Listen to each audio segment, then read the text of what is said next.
Kumusta mga kabayan? Hindi, pangit. Hindi maganda.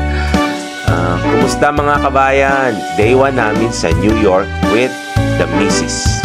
Paglapag pa lang sa aeroplano, picture muna syempre. Tapos nakita namin yung iconic I Love New York sign sa airport. Syempre required yan. Nag-check-in kami sa Wyndham. Sulit yung room, malinis at ang lambot ng kama.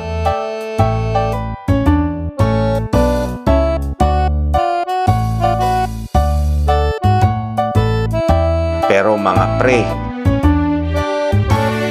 gutom attack na kaagad. So, POV, naglakad kami para mag-food hunt. Kasi gutom na kami.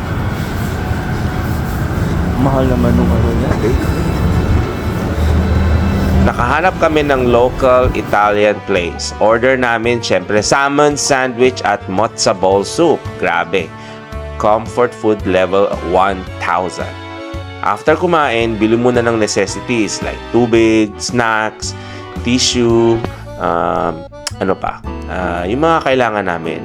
Balik hotel, pahinga at ready na for day 2. Tip kung pupunta kayo New York. Magsuot ng comfy shoes kasi lakaran talaga.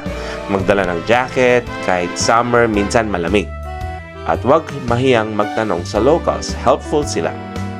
O siya, Day 2 vlog coming up. Anong ganap namin bukas? Abangan!